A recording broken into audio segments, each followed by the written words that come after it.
동네 뒷산이나 태산 못 만들어도 두꺼비 집 정도 만들어보자라는 마음으로 여러분들에게 모든 정보를 알려드리는 시간 건도영 돈을 잡아라 시간인데요. 한국은퇴설계연구소의 건도영 대표님 모셨습니다. 네. 어서 오세요. 어서 오세요. 네, 안녕하세요. 반갑습니다. 네, 반갑습니다. 네. 자, 저희 이제 지난 시간엔 부채 관리 기술에 대해서 알아봤는데 네. 오늘 주제 어떤 거 가지고 오셨나요? 제 고향이 충남 논산시 강경읍 산양리예요. 예. 네네. 들어보셨나요? 네, 갑자기 예. 왜 고향을? 예. 거기 옆으로 조금만 가다 보면 예산이라고 있습니다. 충남 예산. 네. 근데 오늘 재무 설계에도 예산이 있습니다. 예, 그래서 네. 오늘 좀 기억에 잘 남으시라고 아재 개그를 한번 해봤는데요. 오늘은 충남 예산 말고 재무 설계 예산에 대한 기술 이렇게 한번 오늘 말씀드려보고자 합니다. 네. 네. 그런데 이제 충남 예산을 예로 들어주셨는데 이 예산이라고 하면 예. 정부의 예산도 있지만 개인들 그러니까 저희 같은 개인들도 보통 예산을 짠다고 하잖아요. 네. 제가 이제 방송을 시작하고 나서 지금까지 했던 재무 설계 기초의 오늘 총 정리라고 보시면 될 것 같고요. 그 예산은 개인 재무 설계에 있어서 굉장히 중요하다 이렇게 말씀드릴 수가 있겠습니다. 핵심 중에 핵심인데요. 네. 직장인들의 급여는 한정돼 있고 그쵸. 지출할 것은 많기 때문에 이 예산을 가지고 좀 슬기롭게 대처한다면 재무 설계를 잘할 수 있다 이렇게 말씀드릴 수 있겠습니다. 네. 그러면 개인들에게 이제 예산이라는 게 정확하게 어떤 의미일까요? 네, 불행하게도 우리 직장인들은 소득원이 한정돼 있고요. 그렇죠. 확실하게 얼마큼 나온다는 게 정해져 있습니다. 더도 덜도 아니고 그렇게 나옵니다. 그래서 확실하게 추정할 수 있는 소득 금액 안에서 내가 어떻게 지출하고 이거를 갖다가 소비를 할 것인가에 대한 부분을 미리 예정해 놓고 쓴다. 요걸 우리가 예산이라고 보시면 될 것 같고요. 그 현금 흐름, 즉 수입이 제한되어 있기 때문에 소득원을 다양화시키는 것은 너무 힘든 부분이어서 네. 어쩌면 지금부터 앞으로 미래까지 이렇게 지출 관리를 하는 가장 기본이다 이렇게 보시면 될 것 같습니다. 지출 계획을 좀 미리 세우는 걸 뜻하시는 것 같은데요. 그렇습니다. 네. 계획을 미리 세워놓으면 아무래도 내가 이제 소비하는 데 있어서 패턴을 좀 정할 수 있어요.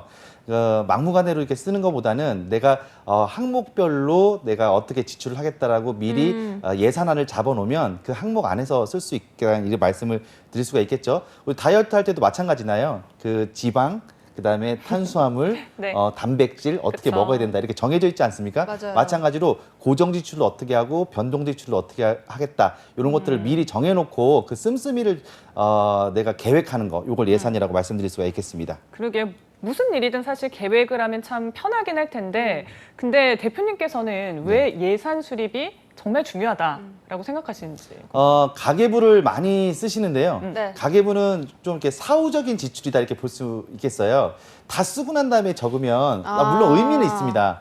그런데 말씀드린 대로 소득원이 한정돼 있기 때문에 한정된 소득원으로 내가 미리 지출 계획을 세워놓는 것만큼 이 재무 설계에 더 중요한 건 없을 거라고 봅니다. 네. 그래서 저는 내가 지금까지 하지 않더라도 오늘 좀 빡빡한 삶 속에서 내가 예산, 지출의 목록을 좀 정해놓고 써야겠다라는 의지를 다졌으면 좋겠다 이렇게 말씀드리고 싶습니다. 그러니까 예습과 복습이 있다면 네. 예산 약간 예습을 하는 개념이네요. 예. 좋은 예를 들으셨는데요. 네. 예. 예산이니까 예습이라고 할 수 있겠네요. 예, 그런데 가계부는 복습. 네. 보통 공부를 할 때는 예습보다는 복습이 더 중요하다고 하는데 이 지출을 할 때는 예산이 세우는 게 더 중요한가요? 그렇죠. 뭐 복습이 물론 중요합니다. 네. 기억에도 훨씬 남고요. 그런데 생각을 해보세요. 네. 돈이 들어왔어요. 네. 다 썼어요. 그리고 나서 복습을 해요.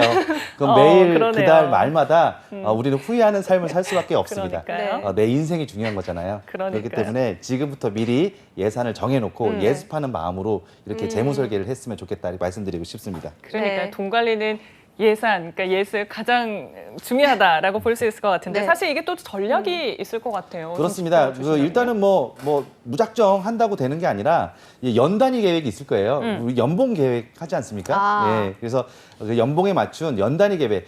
연 단위 계획으로 보면은 내가 뭐 봄, 여름, 가을, 겨울로 볼 수도 있고요. 분기별로 볼 수도 있는데 내가 가장 굵직굵직한 지출을 하게 되는 그런 지출 목록을 먼저 작성할 수 있을 거예요. 있겠죠? 예를 들어 뭐 여름 휴가 겨울휴가? 그렇죠? 아니면 뭐 5월 달이면 또 돈 나갈 때가 많지 않습니까? 그렇죠. 어버이날. 예, 어버이날 또 결혼하게 스승의 날. 되면 두 집으로 나가요. 네, 이런 것들까지 생각한다면 이런 것들 미리 정해놓는 게 이제 연간 계획이고요. 네. 그것도 조금 더 세분화하면은 뭐 분기별, 반기별, 월별, 주별, 일별까지 들어가면 와. 완벽한 예산안이 수립될 수 있다. 뭐 지금 뭐 전체 1년을 보여드렸지만 하루에도 우리가 커피 마시는 것도 조금 우리가 제한하자라는 얘기를 네. 좀 빡빡하지만 맞아요. 드렸지 않습니까? 그쵸. 그래서 우리가 뭐 3잔 이하로 줄이겠다, 아니면 2잔 이하로 줄이겠다도 일일 계획 안에 들어가는 일일 예산이다 이렇게 말씀드릴 수가 있겠습니다. 네.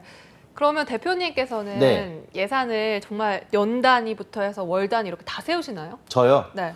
저는 이론에는 강한데 저 역시도 이렇게 실천에는 강하지 못한 부분이 있어요. 네. 그래도 이제 항상 교육을 하고 이렇게 방송을 하기 때문에 저도 최선의 노력을 다하고 있습니다. 네. 그래서 저도 이제 수입원이 정해져 있고 네. 또 여러 가지 제 활동에 정해져 있는 그 수입원이 있지 않겠습니까? 그래서 네. 이번 달에 이렇게 써야겠다. 그리고 3개월 안에 이렇게 써야겠다. 이렇게 오. 있었어요. 여기서 제가 중요한 거 하나를 말씀드리면 네, 네. 저는 이렇게 코로나가 올 줄 몰랐거든요. 그런데 예산안에 만약에 긴급 예비 자금 같은 걸 만약에 준비해뒀다. 오. 예를 들어 한 4개월에서 5개월 정도. 지금 직장 생활 하시는 분들은 큰 무리가 없이 열심히 다니면 매달 급여가 나오지만 사업하시는 분들이나 자영업 하시는 분들은 굉장히 빡빡한 삶, 어려운 삶을 지금 살고 있지 않습니까? 맞아요. 이런 분들 중에서 유동성 자금을 미리 준비하신 분들은 한 3, 4개월 정도를 버틸 수 있는 유동성 자금으로 지금 생계를 유지할 수 있거든요. 근데 유동성 자금이 없을 경우에는 지금 상당히 문제가 많이 되고 있지 않습니까? 네. 대기업에서부터 일반 개인까지 이르기까지 지금 그런 부분이 있습니다. 그래서 예산안에 이 유동성 자금도 포함되기 때문에 예산안은 세워놓으면 무조건 좋다 이렇게 말씀드릴 수가 있겠습니다. 네. 그래서 특히나 요즘은 긴급재난지원금이 한창 들어올 때라서 이 긴급재난지원금을 한번 예산을 짜보면 좋지 않을까라는 생각이 문득 드는데, 그래서 이 긴급재난지원금을 쓸 때도 가장 네. 주의해야 할 점이 잡지출 줄이는 거 맞습니다. 아닐까요? 네. 그 나라에서 나왔다고 이게 내 돈이 아니다 이런 마음으로 쓰다 보면은 네.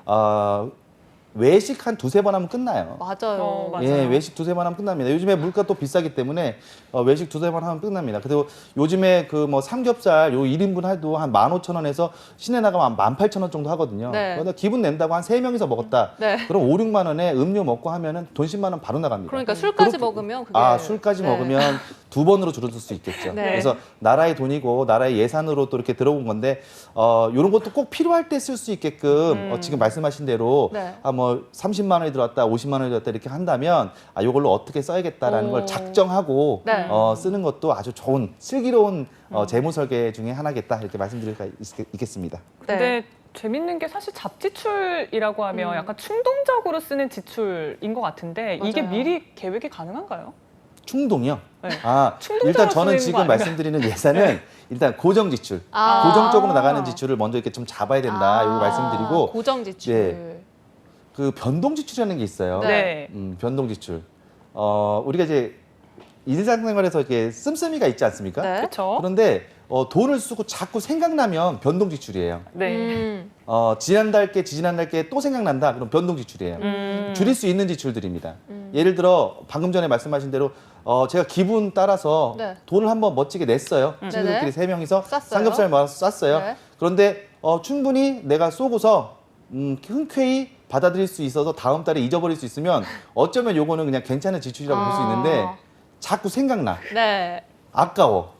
나 진짜 다시는 사고 싶지 않아. 막 이런 지출들이 있거든요. 네. 그런 지출들이 이렇게 모여지면 그게 변동 지출이라고 볼 수 있겠습니다.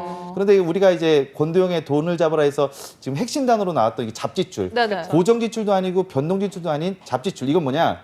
생각도 안 나는 지출들. 생각도 안 나는 지출. 세워 나가는 지출. 세워 나갔어. 그냥 다 세워 나가는데 어떻게 발견할 수 있냐? 이것은 바로 카드 목록 같은 것들을 네. 세밀히 바라봤을 때 보여진다는 거죠. 그래서 이런 것들 좀 참고하셔서 고정 지출, 변동 지출, 잡지출은 최소화할 수 있도록 이렇게 예산을 잡으셨으면 좋겠습니다. 네, 그러니까요. 이 최대한 세밀하고 정말 상세하게 예산을 적어야지만 이런 잡지출을 잡을 수 있을 것 같거든요. 네.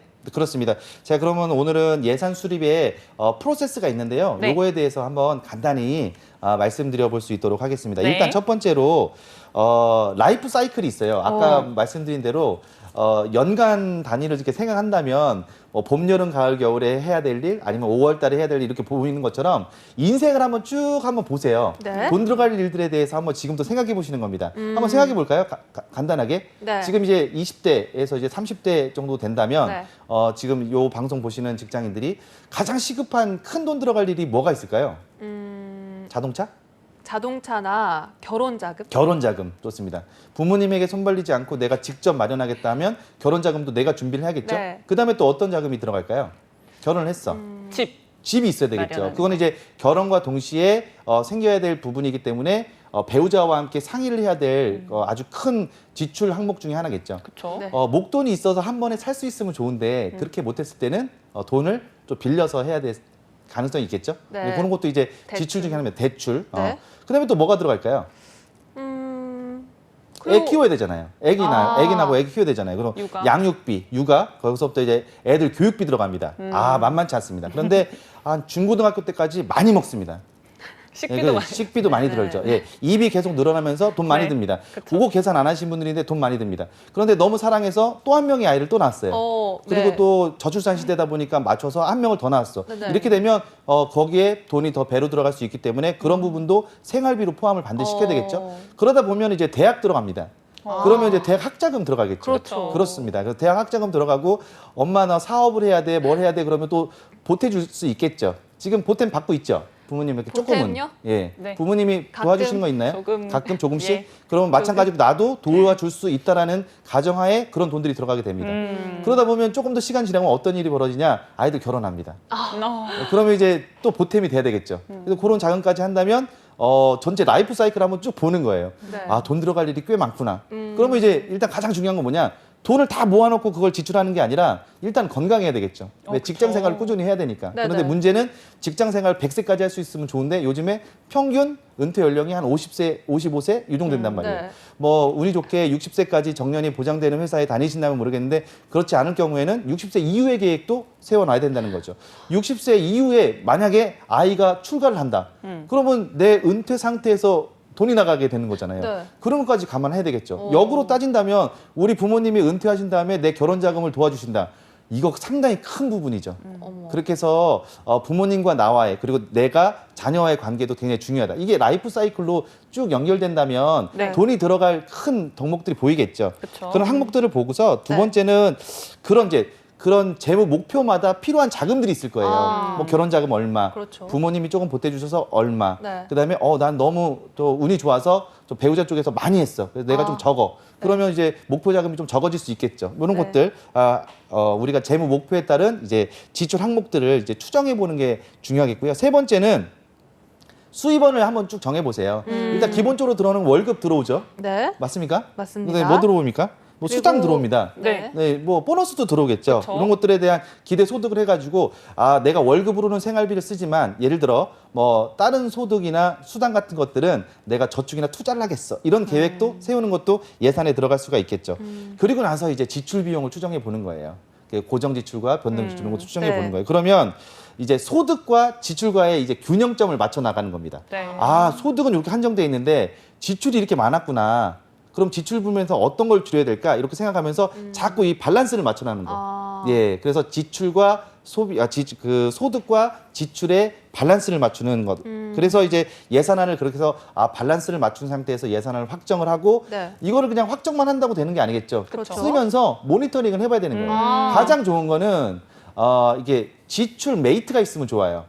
두 분이 친하실지 모르겠지만 네. 지출 메이트 하시면 참 좋아요. 그게 어떡해요? 이렇게 얼마큼 썼다. 예를 들어 일일 지출 메이트 하는 거죠. 만약에 직장 동료들끼리 매일 볼 수 있다. 그러면 오늘 너와 나는 한 1년 정도 우리가 지출 메이트, 친구를 하자. 그래서 얼마큼 썼는지를 서로 대화를 하는 거죠. 한 4시쯤 만나서. 그래서 원래는 아이스 아메리카노를 내가 2잔만 먹기로 했는데 오늘 4잔을 마셨어. 그럼 2잔은 내일 그러면 2월 시키자. 뭐 이렇게 얘기할 수도 있는 거고요. 그래서 네. 우리가 지출 메이트가 있으면 참 좋아요. 그래서 이런 것들. 근데 가장 좋은 지출 메이트는 누굴까요? 이제 결혼하게 되면 배우자겠죠.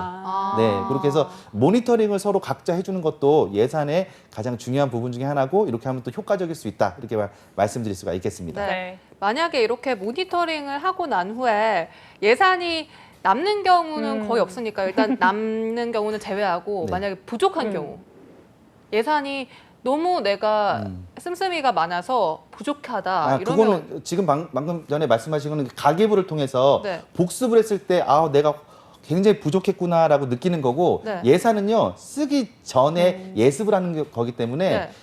소득원과 지출원을 이렇게 비교하는 거기 때문에 그런 일은 발생하지 않죠. 내가 미리 계획 세우는 거니까. 그럼 예. 예산보다 더 쓰게 그러니까요. 되는 그러니까 경우는 있겠네요. 그게. 분명히. 예산보다 더 쓰게 되는 기획, 경우가 있죠. 모니터링 할 그렇죠. 때, 그렇죠. 그래서 너무 빡빡하게 하실 필요는 또 없어요. 오. 내가 뭐 이 방송 보고 이제 큰 맘 먹고 한번 열심히 예산 관리를 해보겠다라는 네. 마음에 막 촘촘히 난 절대 마시지도 않고 먹지도 않을 거야. 나는 절대 옷도 다 기워서 입을 거야. 막 이런 마음으로 만약에 예산을 막 정했어요. 네. 그런데 이제 삶이 계속 빡빡해질 수 있잖아요. 그러니까. 그렇기 때문에 예산은 너무 빡빡할 필요는 없습니다.